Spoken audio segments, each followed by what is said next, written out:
The stagecoach lurched to a stop in front of the dusty depot in Salina, Kansas, and Tobias Langford knew immediately that something was terribly wrong with the woman being helped down from inside by the driver. It was late August in 1878, and the afternoon sun beat down mercilessly on the main street as James Sutherland watched from across the road, his heart hammering in his chest with an unfamiliar mixture of anticipation and dread. He had been waiting 3 months for this moment, ever since he had responded to an advertisement in a Boston newspaper and begun corresponding with a young woman seeking a new life out west. The letters had been proper and polite, full of carefully worded descriptions of their respective lives and hopes for the future. He had sent her money for the journey, along with a tintype photograph of himself standing outside his ranch house, looking stiff and uncomfortable in his Sunday best.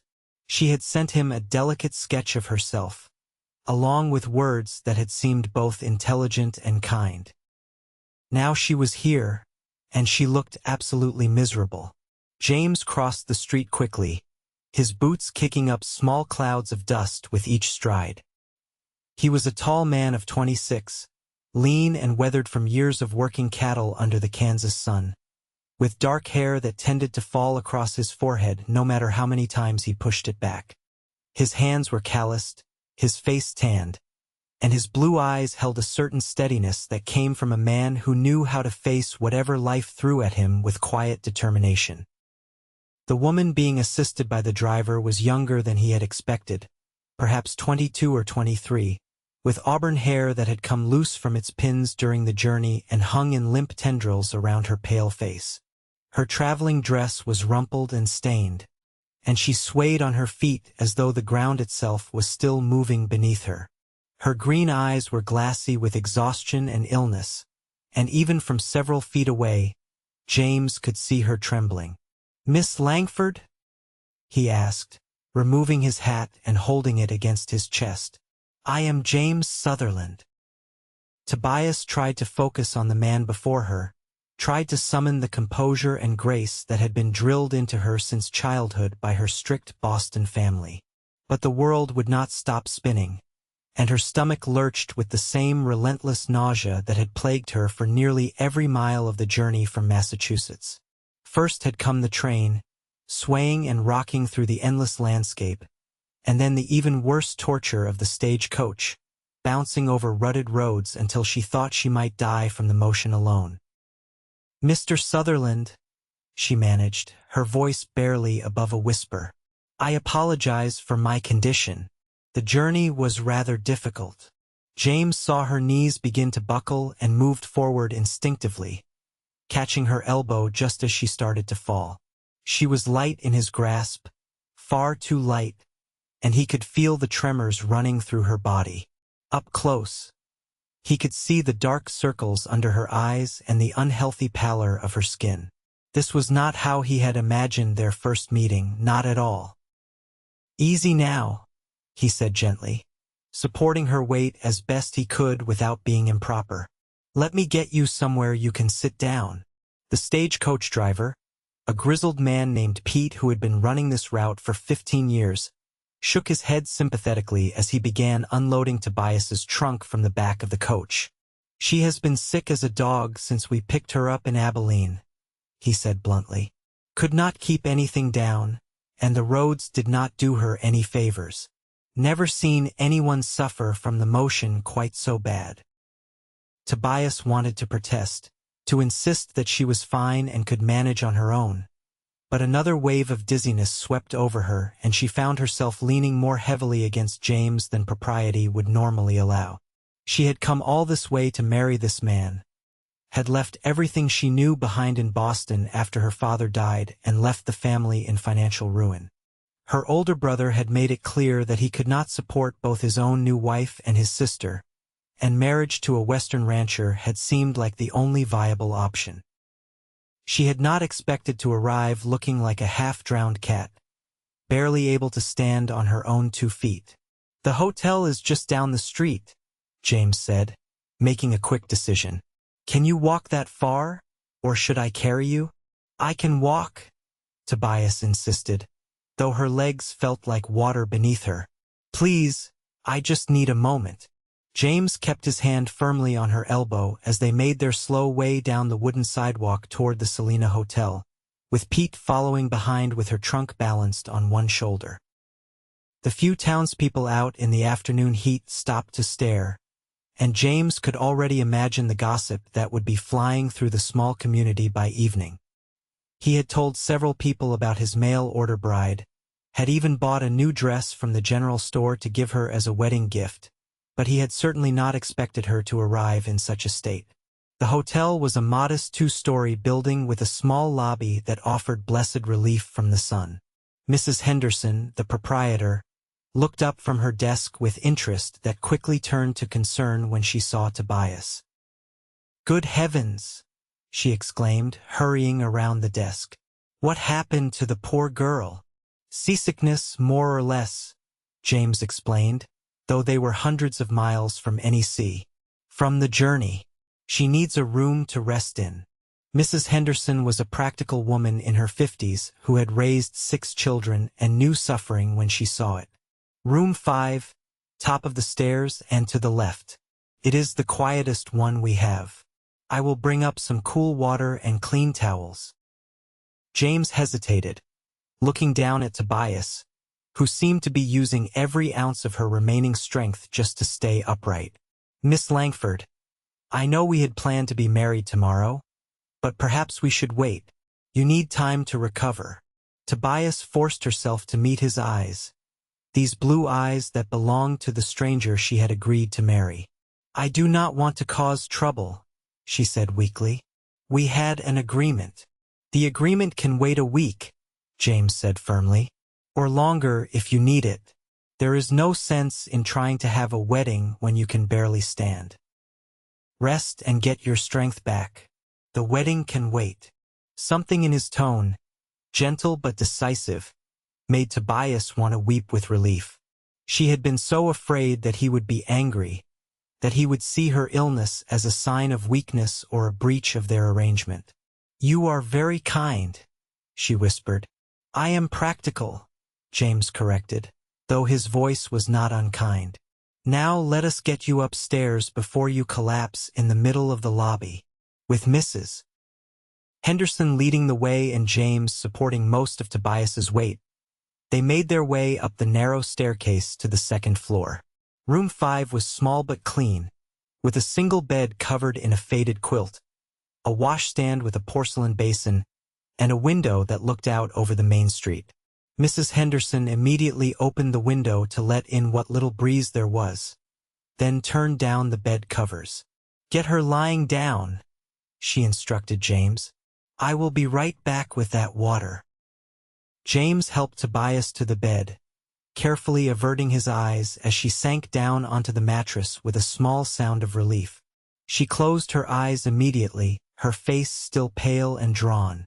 He stood there awkwardly for a moment, unsure of what to do or say. This was not at all how he had imagined meeting his future wife. "I am sorry," Tobias murmured without opening her eyes. "This is not what you expected." "Life rarely is," James replied. He pulled the single chair in the room closer to the bedside and sat down, resting his hat on his knee. "Miss Langford, I want you to understand something. I am not a man who goes back on his word, and I do not expect you to be either. We made an agreement to marry, and I intend to honor that agreement. But I also want you to know that there is no rush. You have traveled a long way under difficult circumstances, and you deserve time to recover and to get to know this place before we proceed with anything." Tobias opened her eyes and looked at him, really looked at him for the first time.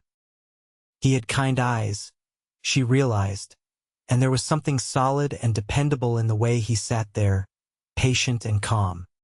His face was pleasant enough, though weathered and tanned in a way that spoke of years spent outdoors.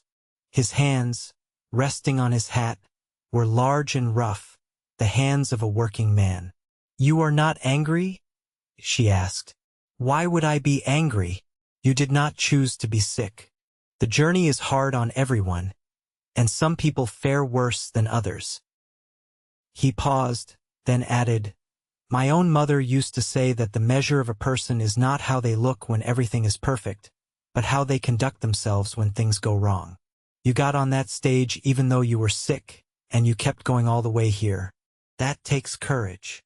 Tobias felt tears prick at her eyes, though whether from relief, exhaustion, or simple emotion she could not say. "Thank you," she whispered. Mrs. Henderson returned then with a pitcher of cool water, several clean towels, and a cup of weak tea. "This should help settle your stomach," she said, setting everything on the washstand.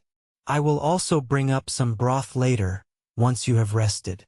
You need to get some food in you, even if it is just a little." James stood up, recognizing his cue to leave. "I will check on you tomorrow, Miss Langford. Rest as much as you need.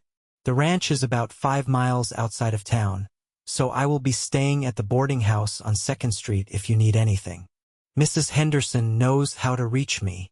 "Thank you, Mr. Sutherland," Tobias said, already feeling her eyes growing heavy. "You are very kind." After James left, Mrs. Henderson helped Tobias out of her travel-stained dress and into a clean nightgown that the older woman had brought from her own belongings. She wet one of the towels and gently wiped Tobias's face and hands, clucking sympathetically at the state the poor girl was in. "That James Sutherland is a good man," she said as she worked. "Lost his parents to cholera about 8 years ago and has been running that ranch on his own ever since. Works hard, treats people fair, and does not drink or gamble like some of the other young men around here. You could have done worse for yourself, I can tell you that." Tobias murmured something in response, but she was already drifting off, pulled under by waves of exhaustion that she could no longer fight. Mrs. Henderson pulled the quilt up over her, closed the curtains to block out the afternoon sun, and quietly left the room. Downstairs, James was settling the bill for the room for the next week, despite Mrs. Henderson's protests that it was too much. "She is going to be my wife," he said simply. "It is my responsibility to take care of her." As he walked back out into the afternoon heat, James found his mind full of conflicting thoughts. Tobias Langford was not what he had expected, but then again, he probably was not what she had expected either. Life as a mail-order bride was no easy thing, leaving everything familiar behind to marry a stranger in a harsh and unforgiving land. The least he could do was give her time to find her feet and recover her strength before binding her life to his with vows that could not be undone. The next morning, James returned to the hotel with a bouquet of wildflowers he had picked on his way into town. It was a simple gesture, but he remembered his mother once saying that flowers could brighten even the darkest day. He found Mrs. Henderson in the lobby, and she smiled when she saw what he was carrying. "That is thoughtful of you," she said. "She is awake, and I got her to eat some bread and broth about an hour ago. She kept it down, which is a good sign." James climbed the stairs and knocked softly on the door to room 5. Tobias's voice, stronger than it had been yesterday, called for him to enter. He found her sitting up in bed, her auburn hair brushed and braided over one shoulder, wearing what must have been her second-best nightgown. The color had returned to her face, though she still looked tired and drawn. When she saw the flowers, a genuine smile crossed her face for the first time. "Those are beautiful," she said. James felt his ears grow warm, suddenly feeling foolish with the bouquet in his rough hands. "They are just wildflowers," he said. "Nothing fancy, but I thought you might like them." "I do," Tobias assured him. "Very much. Would you put them in that cup on the washstand? They will need some water." James did as she asked, arranging the flowers awkwardly in the tin cup. When he turned back, Tobias was watching him with an expression he could not quite read. "Please sit down," she said, gesturing to the chair. "I feel at a terrible disadvantage, meeting you while confined to bed. But I am glad you came." James sat, holding his hat in his hands as he had the day before. In the better light of morning, with Tobias looking more herself, he could see that she was actually quite pretty, with delicate features and expressive green eyes that held intelligence and something that might have been humor. "How are you feeling?" he asked. "Much better, thank you. Mrs. Henderson has been wonderfully kind. She brought me broth and bread, and I have been able to keep it down. I think I just needed rest and to be on solid ground that does not move." She paused, then said, "I wanted to apologize again for arriving in such a state. I had hoped to make a better first impression." "You do not need to keep apologizing," James said, "though I admit I am curious about you. Your letters told me some things, but not everything. Would you tell me more about yourself? About why you decided to come west?" Tobias looked down at her hands, folded on top of the quilt. It was a difficult story to tell, one that touched on pride and loss and desperation. But if she was going to marry this man, he deserved to know the truth. "My father was a merchant in Boston," she began. "A good man, but not always a practical one. He made some poor investments about 3 years ago, and when he died last year, we discovered that he had left significant debts. My older brother, Thomas, inherited what was left, but it was not much. He had just married, and his wife made it clear that she did not want the burden of supporting me as well." James felt a flash of anger toward this brother and sister-in-law he had never met. What kind of people turned out their own family? Tobias continued, her voice steady but soft. "I worked for a time as a seamstress and then as a teacher at a small school, but the wages were barely enough to cover room and board. I saw an advertisement for wives in the Western Territories and thought about it for a long time before responding. Seemed like a chance for a new start, a new life, and your letters were kind. You seemed like a good man." "I try to be," James said quietly, "though I am sure I will fall short in many ways. Running a ranch is hard work, Miss Langford. The life is not easy, and there are not many comforts. I want you to understand that before we marry." "I did not come west expecting comfort," Tobias replied. "I came expecting honesty, hard work, and the chance to build something meaningful. I can learn whatever I need to learn, Mr. Sutherland. I am not afraid of work." James looked at her for a long moment, seeing the determination in her eyes beneath the lingering exhaustion. "I believe you," he said finally, "and I think we should move to first names, do you not? If we are going to be married, there is no sense in all this Miss Langford and Mr. Sutherland business." A small smile played at the corners of Tobias's mouth. "Very well, James, and you should call me Tobias." "Tobias," he repeated, testing the name. "That is unusual for a woman." "My father wanted a son," Tobias explained with a wry smile. "When I was born instead, he gave me the name anyway. My mother was not pleased, but she had died when I was young, so I suppose it stuck." They talked for another hour, the conversation flowing more easily as the initial awkwardness faded. James told her about his ranch, about the cattle he raised and the small but sturdy house his father had built. He told her about the challenges of drought and harsh winters, about the neighbors who helped each other during difficult times, and about the simple pleasures of watching the sun rise over the prairie. Tobias listened intently, asking questions that showed she was paying attention and thinking about what life on the ranch would be like. She told him more about Boston, about the books she loved to read and the small garden her mother had kept when she was alive. She spoke of missing the ocean, which she could see from certain parts of the city, and James promised her that while Kansas had no ocean, the prairie had its own kind of beauty that moved like waves in the wind. When Mrs. Henderson knocked on the door to bring lunch, James realized with surprise that several hours had passed. He stood reluctantly, knowing he had work to attend to back at the ranch. "I will come back tomorrow," he promised.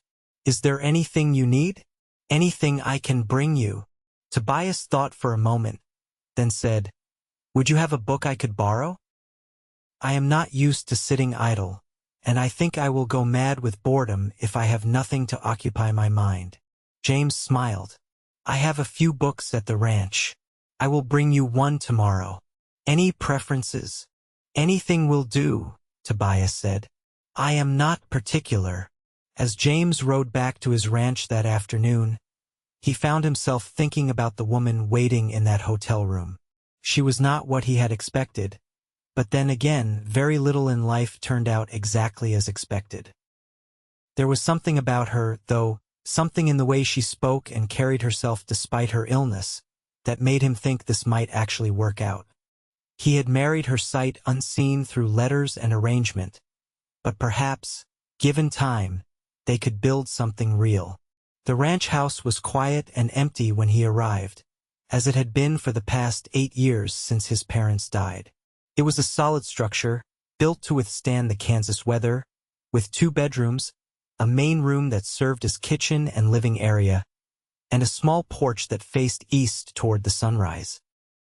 James had maintained it well over the years, but it was still very much a bachelor's home, functional rather than comfortable. He spent the evening doing chores and thinking about what changes he would need to make before Tobias came to live here. The house needed a woman's touch, needed curtains and perhaps some better furniture. He would have to make sure the kitchen was properly stocked, that there were supplies for cooking and cleaning. It was strange to think about sharing this space with someone else after so many years alone. That night, he pulled out the small trunk where he kept his few precious possessions and found the 3 books he owned. One was a Bible worn from his mother's daily reading. Another was a collection of Shakespeare plays that had belonged to his father. The third was a novel called Jane Eyre that his mother had loved and read multiple times. He decided to bring Tobias the novel, thinking she might enjoy it. True to his word, James returned to the hotel the next morning. He found Tobias dressed and sitting in the chair by the window, looking out at the street below. She had clearly made an effort with her appearance.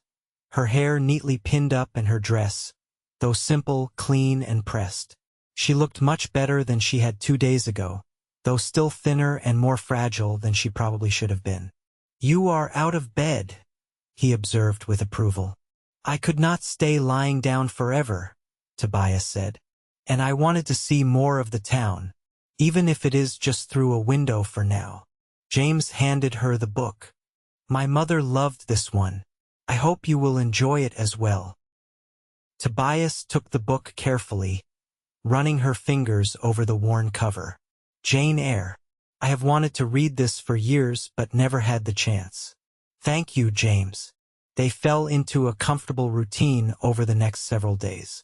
James would come into town each morning after taking care of the most urgent ranch work.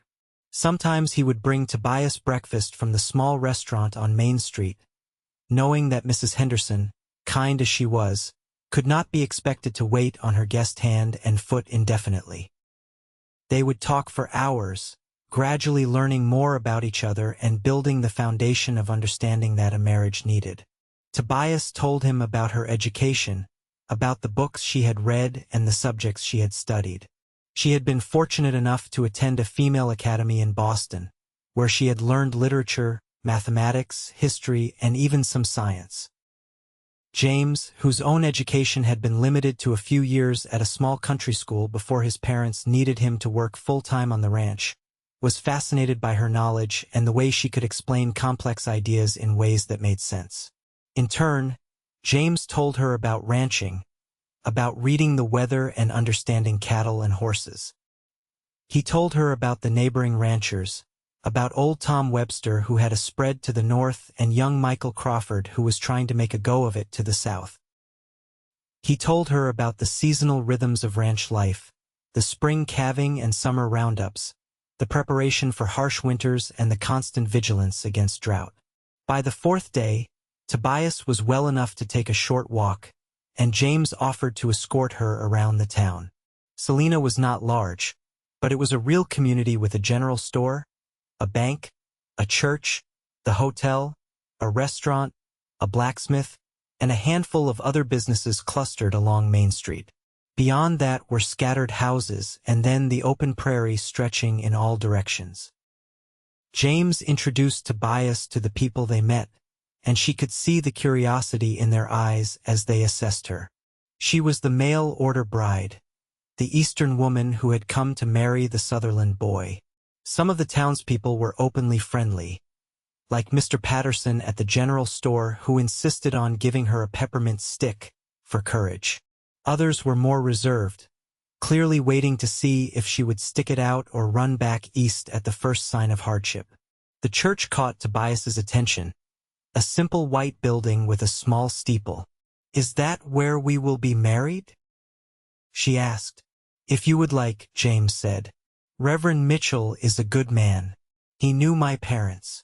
Tobias looked at the church for a long moment, then at James. "Do you think I am ready? To be married, I mean." James considered the question carefully.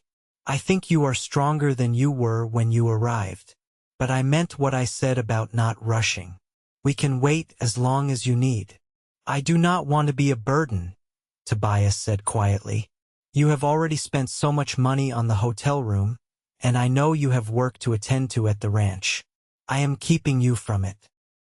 "You are not a burden," James said firmly. "And the ranch will still be there whether I marry you today or next month. This is important, Tobias. Marriage is for life, and I want us both to enter into it with clear minds and willing hearts, not just because we feel obligated or rushed." Tobias felt something warm unfold in her chest, a feeling of being valued that she had not experienced in a long time. "You are a good man, James Sutherland." "I am a practical man," he corrected with a slight smile. "But I will take the compliment." That evening, after James had returned to the ranch, Tobias sat by the window in her room and thought long and hard about her situation. She had come west with every intention of fulfilling her agreement and marrying James Sutherland sight unseen.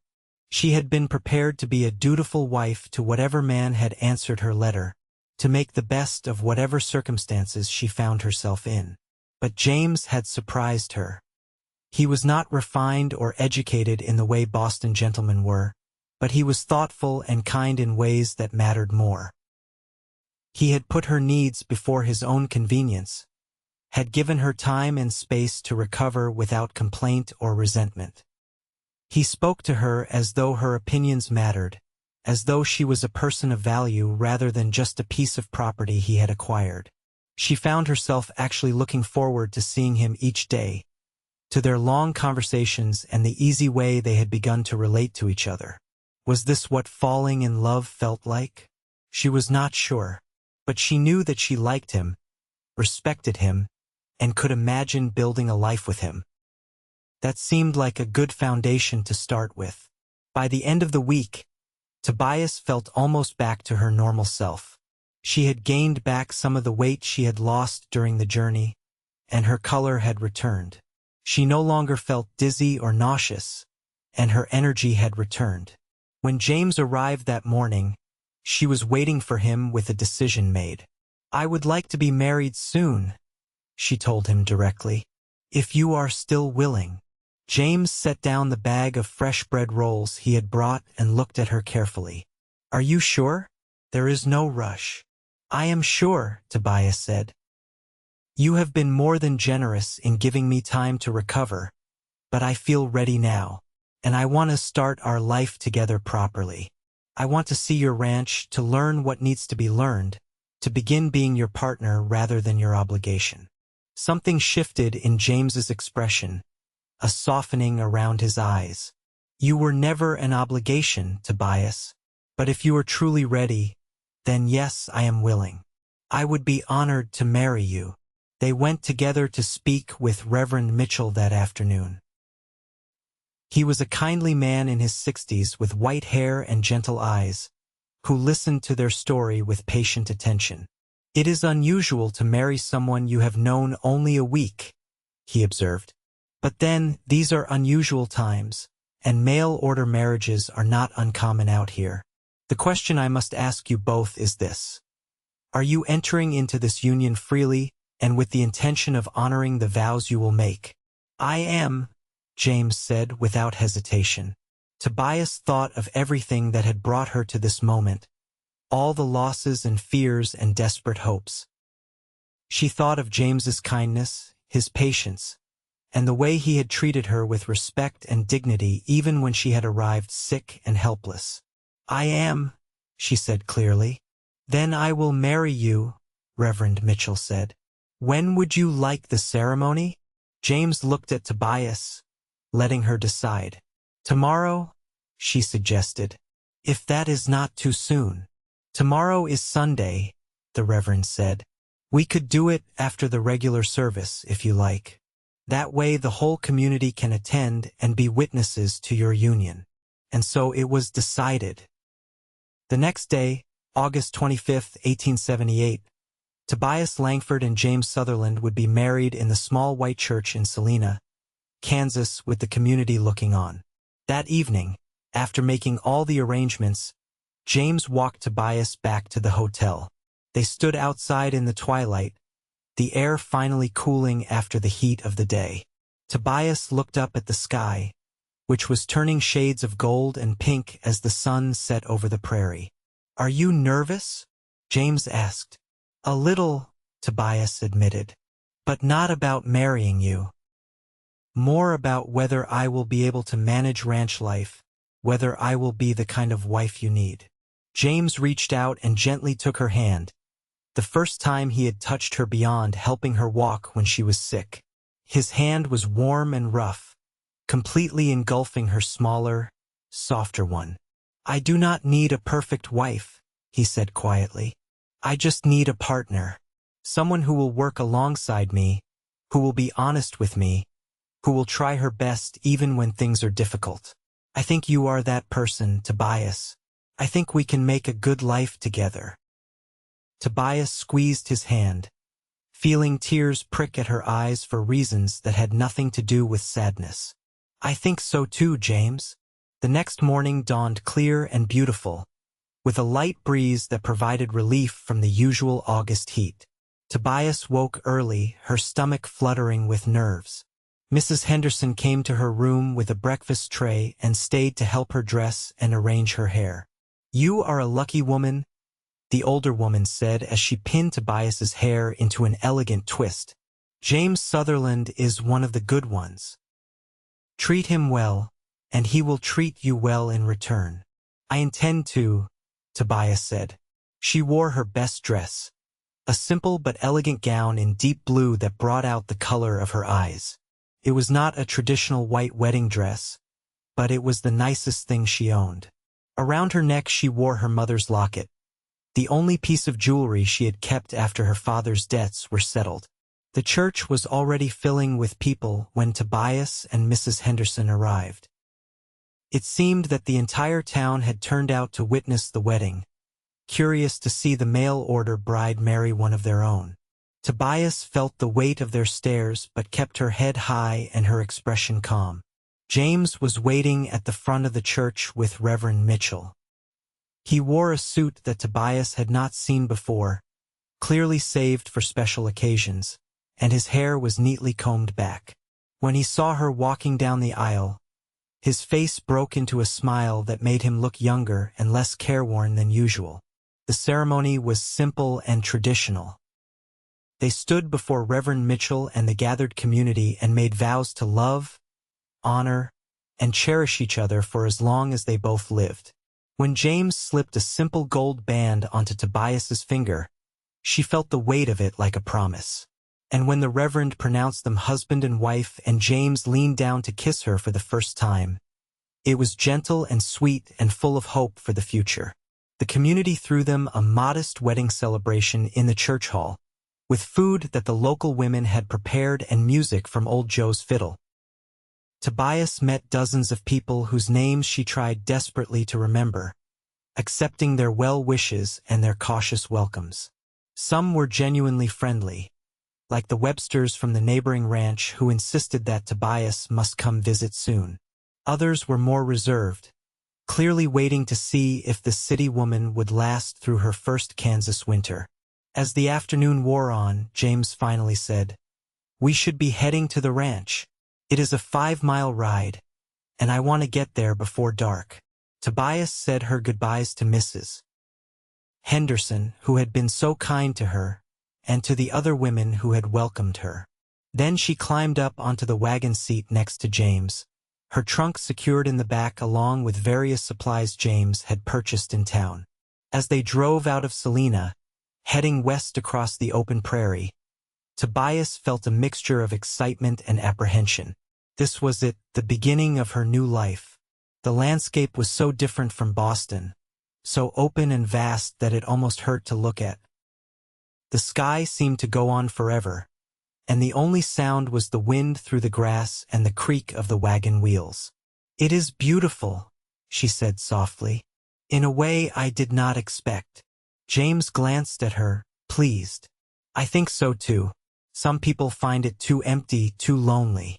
But I have always loved the space, the feeling that you can breathe out here." The ranch came into view as the sun was beginning to set. A sturdy house with a barn and several outbuildings clustered together on a slight rise. There was a windmill turning lazily in the breeze, and Tobias could see cattle grazing in the distance. It was modest but well maintained, and she felt a surge of determination to make it into a real home. James helped her down from the wagon and carried her trunk into the house. Inside, it was simple and practical, with rough wooden floors and simple furniture. But it was clean and solid, and there was a large fireplace that would provide warmth during the winter months. "The bedroom is through there," James said, gesturing to a doorway. "I have been sleeping in the other room, but I thought you might want some privacy until you are comfortable with the arrangement." Tobias turned to look at him, this man who was now her husband. He was offering her space and choice even now, even after they were legally bound. "James, we are married now. You do not have to sleep in another room unless you want to." James stepped closer to her, reaching up to cup her face gently in his rough hands. "I want you to be comfortable, Tobias. I want our marriage to be based on more than just obligation or convenience. I want it to be real." "So do I," Tobias whispered. She reached up and placed her hands over his. "And I think it already is." That night, they came together as husband and wife, and it was awkward and tender and sweet in the way of new things. James was gentle and patient, and Tobias found herself grateful once again for the kindness of the man she had married. They fell asleep in each other's arms, the prairie wind whispering outside the window. The next morning, Tobias's new life as a ranch wife truly began. James woke her at dawn, apologizing for the early hour but explaining that the cattle would not tend themselves. Tobias dressed quickly in a simple work dress and joined him in the kitchen, where he was attempting to make coffee. "Let me do that," she said, gently taking the pot from him. "You see to the animals, and I will make us breakfast." It took Tobias some time to figure out the wood stove, which was different from the coal stoves she had used in Boston, but she eventually managed to produce coffee, eggs, and biscuits that were edible if not exactly excellent. When James came back in from the barn, he ate everything on his plate without complaint and told her it was good. Over the following weeks and months, Tobias learned the rhythms of ranch life. She learned to cook on the wood stove, to preserve vegetables for the winter, to churn butter and bake bread. She learned to recognize the different cattle by their markings, to identify which hens laid the best eggs, and to read the weather signs that James pointed out to her. It was hard work, harder than anything she had done in Boston, and there were days when she fell into bed so exhausted she could barely speak. But there was also satisfaction in it, a sense of building something real and lasting. And through it all, her relationship with James deepened and grew. They talked as they worked, sharing thoughts and stories and dreams. James taught her to ride a horse, patiently guiding her through the basics until she could manage on her own. Tobias taught James to read better, spending evenings working through the books they had, helping him sound out difficult words and discussing the stories they contained.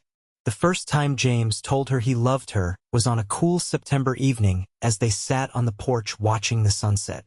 He said it simply, as though it was a fact he had just realized, and Tobias felt her heart overflow. "I love you too," she replied, and meant it with her whole being. As autumn turned to winter, Tobias proved herself to be everything James had hoped for and more. She worked tirelessly to make the house into a home, sewing curtains and quilts, preparing preserves and pickles for the lean months ahead. She learned to help with the cattle, working alongside James during the difficult winter calving season. The neighboring ranchers and townspeople gradually accepted her as one of their own, impressed by her determination and her willingness to work. Tom Webster's wife, Sarah, became a particular friend, teaching Tobias the specific skills needed to survive and thrive in Kansas. Winter was harsh that year, with bitter cold and several significant snowstorms that buried the ranch for days at a time. But huddled together in their warm house, with plenty of food stored and the animals secure in the barn, James and Tobias weathered it together. They talked and read and planned for the future, and their love continued to deepen. Spring brought relief from the cold and a burst of new life. The prairie bloomed with wildflowers, the cattle produced healthy calves, and Tobias discovered that she was expecting a child of her own. She told James one evening in April, when the light was long and golden and the air smelled of growing things. James was overcome with joy, picking her up and spinning her around before setting her down carefully, suddenly worried that he might hurt her. "A baby," he kept saying, as though he could not quite believe it. "We are going to have a baby." Their son was born the following January, during a particularly cold spell that kept them all housebound for a week. James rode through dangerous conditions to fetch the midwife, and Tobias labored for many hours before finally bringing their child into the world. They named him Matthew, after James's father, and he was perfect in every way. Watching James cradle their tiny son in his large, work-roughened hands, Tobias felt a surge of love so intense it almost hurt. This was the family she had dreamed of, the life she had hoped for when she had taken that terrifying leap and traveled west to marry a stranger. "Thank you," she whispered to James as he sat beside her bed, the baby sleeping peacefully in his arms. "For what?" James asked, looking up from his contemplation of his son's tiny features. "For being the man you are. For giving me a chance when I arrived sick and helpless. For being patient and kind and good. For loving me." James leaned over carefully and kissed her forehead. "Thank you for coming all this way, for taking a chance on me, for making this house into a home and for giving me a family. I cannot imagine my life without you now, Tobias." The years that followed were not always easy. There were droughts and harsh winters, years when the cattle prices dropped and money was tight, illnesses and injuries that had to be weathered. But James and Tobias faced everything together, their partnership growing stronger with each challenge they overcame. 3 years after Matthew was born, they welcomed a daughter they named Caroline, with her mother's auburn hair and her father's steady blue eyes. 2 years after that came another son, Thomas, named after Tobias's brother, even though they had long since lost touch with her Boston family. The house that had once seemed so empty now rang with the sounds of children laughing and playing, with family dinners around the table James had built himself, with bedtime stories and prayers. The ranch prospered under their joint management. James made the major decisions about the cattle and land management, but he always consulted with Tobias first, valuing her intelligence and practical wisdom. Tobias kept meticulous records of expenses and income, managed the household with efficiency, and even established a small business selling her preserves and baked goods in town. They became respected members of the community, known for their hard work, their honesty, and their willingness to help neighbors in need. When Tom Webster fell sick one year and could not manage his harvest, James organized the neighboring ranchers to help bring in his crops. When a fire destroyed the church, Tobias led the fundraising effort to rebuild it. On their 10th wedding anniversary, James gave Tobias a beautiful shawl he had ordered all the way from Denver, and Tobias gave James a gold watch with an inscription inside that read, "To my beloved husband, who saw past my seasickness to the woman I could become." "I saw exactly who you were from the start," James corrected her, pulling her into his arms. "I saw courage and strength and determination. I saw the woman I would love for the rest of my life." By their 15th anniversary, their children were growing into capable young people. Matthew, at 14, was already a skilled ranch hand who could rope and ride as well as his father. Caroline, at 11, had her mother's intelligence and quick wit, and loved to read every book she could get her hands on. Thomas, at 9, was the wild one, always getting into mischief but with such a sweet nature that it was hard to stay angry with him for long.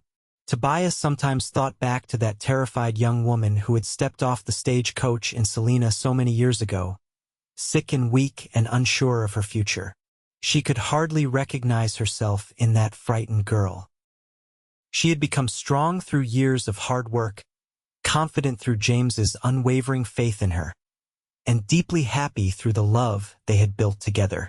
One evening, as they sat on the porch watching their children play in the yard and the sun set over the prairie they loved, James took Tobias's hand and said, "Do you ever regret it? Coming west, marrying me, giving up the life you could have had in Boston?" Tobias thought about the question seriously before answering. "Boston was never really home," she said finally. "Not after my mother died, and certainly not after my father passed. I was just existing there, waiting for something without knowing what I was waiting for. Coming west was the best decision I ever made, James. You gave me a real home, a real family, a real life. I have never regretted it, not for a single moment." James raised her hand to his lips and kissed it gently. "I am grateful every day that you answered my letter, that you took that journey, even though it made you so sick, that you trusted me enough to build this life with me." "You made it easy to trust you," Tobias replied. "From that very first day, when you said rest for a week and the wedding can wait. You saw me as a person, not just as a means to an end. That meant everything." As the years continued to pass, James and Tobias grew older together, their hair graying and their hands becoming more gnarled with age. But their love never diminished. If anything, it grew deeper and richer, tempered by shared experiences and mutual respect. Matthew eventually married a neighboring rancher's daughter and started his own spread on land James helped him purchase. Caroline became a teacher, opening a school in Salina and educating the next generation of Kansas children. Thomas, after a few wild years that nearly gave his parents heart attacks, settled down and became a skilled horse trainer. James and Tobias became grandparents many times over, their house once again filling with the sounds of children as their grandchildren came to visit. They taught the young ones to ride and rope, to read and write, to work hard and treat people fairly.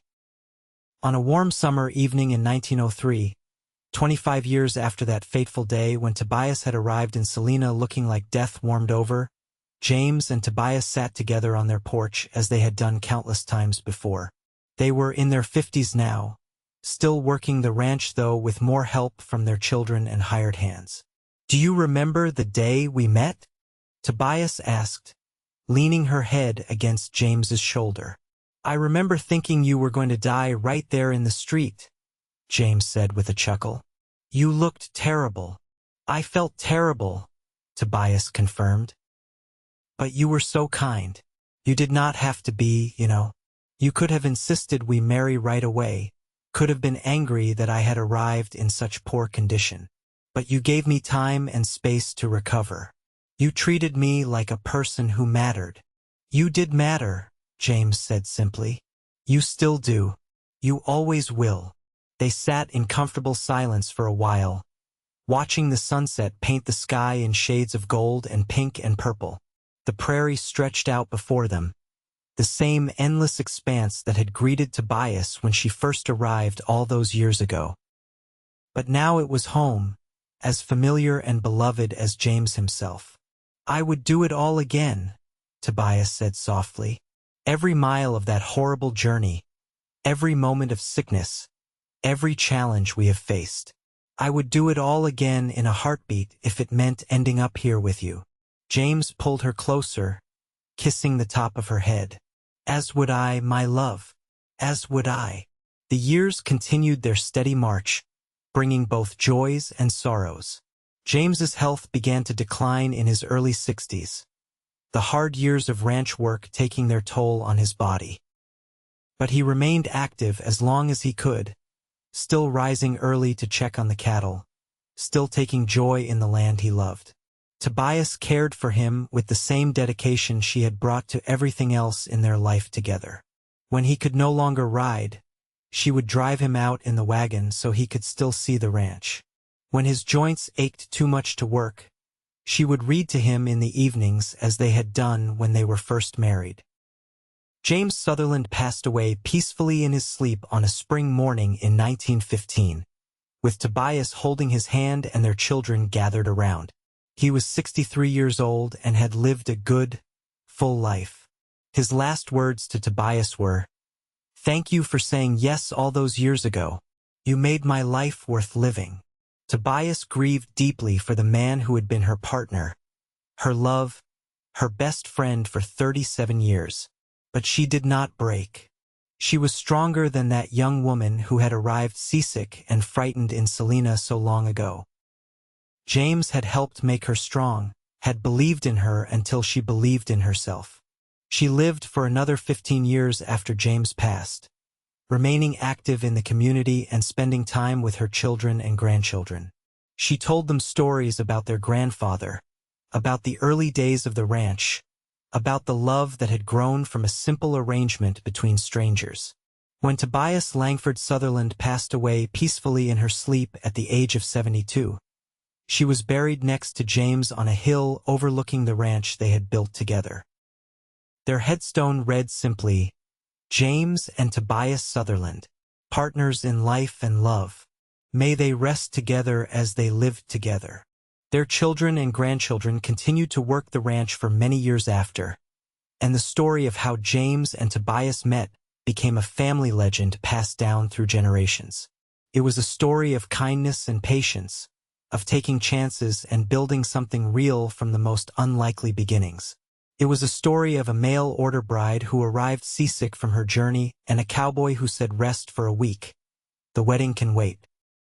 But most of all, it was a love story, the kind that proved that the best relationships are built not on passion alone, but on mutual respect, genuine partnership, and the willingness to see past first impressions to the person underneath. James had seen past Tobias's sickness to the courageous woman who had traveled across the country to start a new life. Tobias had seen past James's rough exterior to the kind and gentle soul beneath. Together, they had built a life that lasted decades, a love that withstood every challenge, and a legacy that lived on long after they were gone. And it all began on that hot August day in 1878, when a seasick young woman stepped off a stagecoach in Salina, Kansas, and met the man who would change her life forever. The ranch still stands today, passed down through the Sutherland family for generations. And on summer evenings, when the wind blows through the prairie grass and the sunset paints the sky in brilliant colors, some say you can still feel the presence of James and Tobias, forever watching over the land and the family they loved so dearly. Their story serves as a reminder that love can bloom in the most unexpected places, that kindness is never wasted, and that the choices we make in moments of compassion can echo through generations. James chose compassion over convenience when he told Tobias to rest and recover before they married. That single choice set the tone for their entire relationship, creating a foundation of respect and care that sustained them through decades of joy and hardship. The mail-order bride system that brought them together was born of necessity and practicality, but what James and Tobias created was anything but practical or necessary. It was beautiful and real and deeply human. They chose each other not once, in the moment of initial agreement, but over and over again, every day, through every challenge and triumph. Their 3 children all married well and had families of their own. Matthew's ranch eventually joined with his father's original property, creating one of the larger and more successful cattle operations in the region. Caroline's school educated hundreds of children over the years, many of whom went on to become teachers themselves, spreading knowledge and opportunity throughout Kansas. Thomas's horse training business brought him recognition throughout the state, and his gentle methods with even the wildest horses were a testament to the patience and kindness his parents had modeled. The grandchildren numbered 12 in all, and the great-grandchildren far more than that. At family gatherings, the Sutherlands would often gather around the old dining table that James had built with his own hands, and someone would inevitably tell the story of how it all began. Young children would listen wide-eyed to the tale of great-grandmother Tobias arriving so sick she could barely stand, and great-grandfather James's kindness in giving her time to recover. But why did he wait? The children would sometimes ask. If they were supposed to get married, why did he wait? And the adults would smile and explain that real love is about more than keeping to schedules and plans. It is about seeing what the other person needs and putting that first. It is about building trust and friendship, not just rushing to fulfill an obligation. James's decision to wait taught Tobias that she could trust him, that he valued her well-being more than his own convenience. That trust became the bedrock of everything they built together. The wildflowers that James picked for Tobias that first morning after she arrived became something of a tradition in the family. Every Sutherland man learned to pick wildflowers for the woman he loved, and it was considered a romantic gesture passed down through generations. The fields around the ranch were full of the same types of flowers James had gathered that day, and they bloomed faithfully every spring, a living reminder of simple kindness and new beginnings. In the family Bible that had belonged to James's mother, Tobias had written the story of their courtship and marriage in careful script. She wanted future generations to know how it had all happened, to understand that their family was built on a foundation of chance and choice, of courage and compassion. That Bible, along with the letters James and Tobias had exchanged before her journey west, remained treasured family heirlooms, carefully preserved and occasionally brought out for special occasions. The watch Tobias had given James for their 10th anniversary was passed down to Matthew, who gave it to his own son, who gave it to his. The inscription inside, about seeing past seasickness to the woman she would become, never failed to bring a smile to anyone who read it. It was such a perfect encapsulation of their relationship, of James's ability to see potential and possibility rather than just current circumstances. The shawl James had given Tobias that same anniversary was carefully preserved and eventually displayed in the Kansas State Historical Society, part of an exhibit on pioneer women and the vital role they played in settling the West. Next to it was displayed one of Tobias's letters from Boston, describing her hopes and fears about traveling west to marry a stranger. Thousands of visitors read that letter over the years and learned about the courage it took for women like Tobias to leave everything familiar and start new lives on the frontier. In many ways, Tobias and James's story was not unique. Thousands of mail-order brides traveled west during that era, and many found happiness with the men they married. But there was something special about the way James and Tobias approached their relationship from the very beginning. Something that set them apart and created a love story worth remembering and retelling. Perhaps it was James's instinctive kindness, the way he immediately put Tobias's needs before his own plans and expectations. Perhaps it was Tobias's courage and determination, her refusal to let illness or hardship defeat her.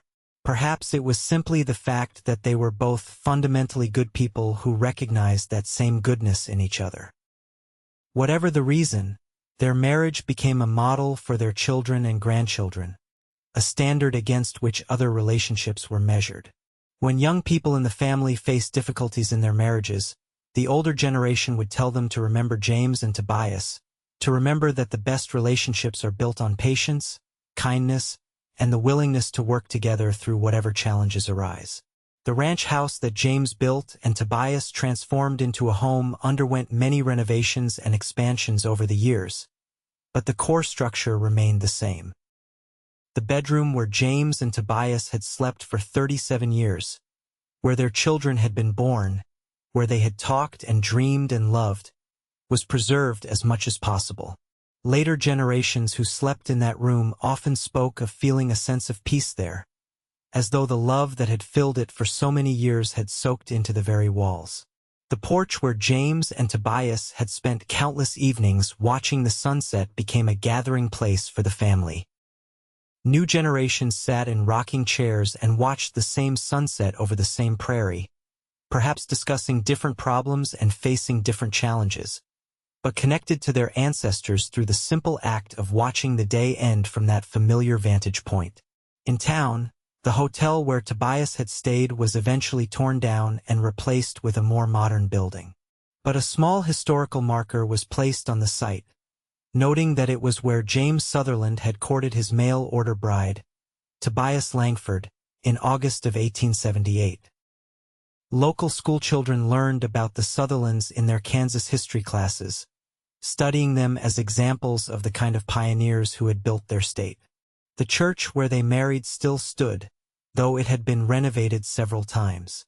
A stained glass window donated by the Sutherland family in the 1940s depicted a prairie scene with wildflowers, a subtle tribute to James and Tobias.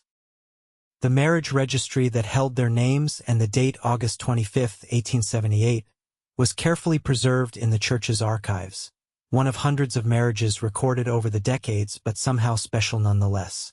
Mrs. Henderson, who had been so kind to Tobias during that difficult first week, had become a lifelong friend. She had stood as godmother to Matthew when he was baptized, and Tobias had cared for her in her final years, returning the kindness the older woman had shown her. The friendship between the two women was yet another testament to the community bonds that sustained people through the challenges of frontier life. Tom Webster and his wife Sarah had remained close friends with James and Tobias throughout their lives. Their ranches bordered each other, and they had helped each other through countless difficulties over the years. When Tom passed away, James had been one of the pallbearers, and when James died, Tom's sons had returned the favor. The friendship between the Webster and Sutherland families continued for generations, another thread in the tapestry of community that James and Tobias had helped weave. The cattle operation that James started with just a small herd grew over the years into a substantial business. James had been a shrewd judge of cattle and land, and his careful management had built a solid foundation.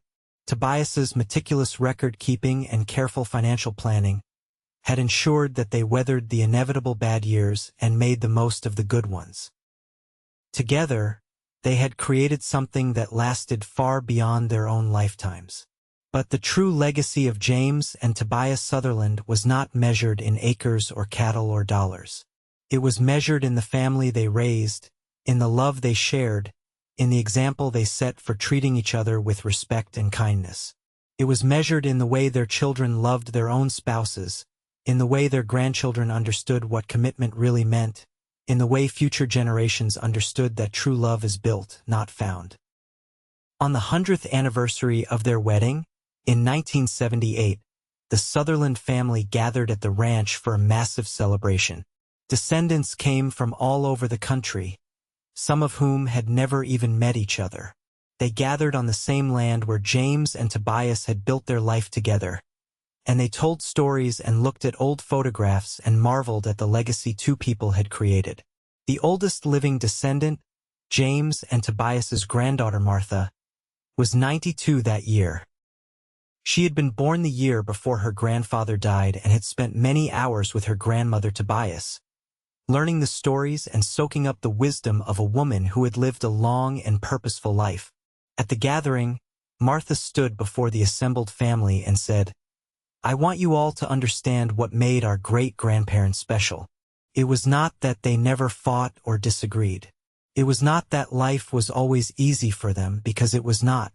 What made them special was that they chose each other every single day. When great-grandmother Tobias arrived sick from her journey, great-grandfather James could have been angry or resentful. Instead, he was kind. He gave her time to recover, showed her compassion, and set the tone for their entire marriage. And great-grandmother Tobias, for her part, never took that kindness for granted. She worked just as hard as he did, maybe harder. She made his house into a home, bore and raised his children, and stood beside him through every challenge. They were partners in the truest sense of the word. Martha paused, looking around at the dozens of faces watching her, all of them carrying the blood and legacy of James and Tobias Sutherland. We are all here because two people chose love over convenience, chose patience over impatience, chose partnership over selfishness.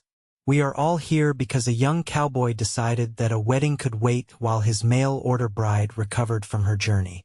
That single act of kindness changed the course of countless lives. Never forget that.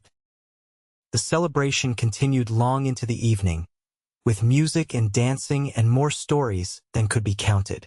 As night fell and the stars came out over the Kansas prairie, the family gathered around a bonfire and someone began to sing an old folk song that James and Tobias had loved. Others joined in, their voices rising together into the night air, carrying on the traditions and the love that had started it all.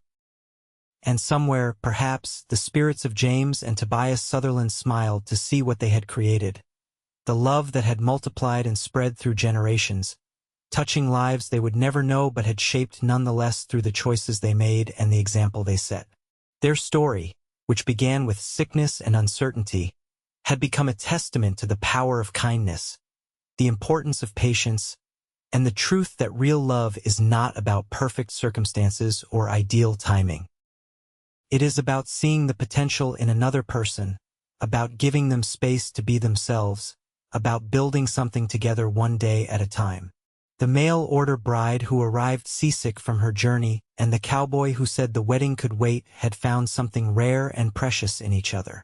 They had found partnership and respect, friendship and passion, comfort and challenge all mixed together into a relationship that sustained them through nearly 4 decades of life together. And when their time on earth was done, they left behind not just children and grandchildren and great-grandchildren, not just a successful ranch and a good name in the community, but a love story that proved what really matters in life. They left behind the understanding that kindness is never wasted, that patience is always rewarded, and that the best things in life are built slowly and carefully by two people working together toward a common goal. The prairie winds still blow across the land that James and Tobias Sutherland loved, carrying the scent of wildflowers in spring and the whisper of grass in summer. The ranch still stands, lived in and worked by the descendants of two people who took a chance on each other in 1878. And the story still is told generation after generation of how it all began with sickness and kindness, with fear and courage, with a simple decision to put compassion before convenience and to let love grow in its own time. It is a story that reminds us all that our choices matter, that how we treat people in their moments of weakness reveals who we truly are, and that the greatest love stories are not about grand gestures and dramatic moments, but about quiet kindness, steady presence, and the willingness to build a life together one day at a time. James and Tobias Sutherland lived and loved and left behind a legacy that continues to this day, a testament to the power of two people choosing each other and choosing to be kind, choosing to be patient, choosing to build something real and lasting. Their love story began with a mail-order bride who was seasick from her journey and a cowboy who said rest for a week. The wedding can wait.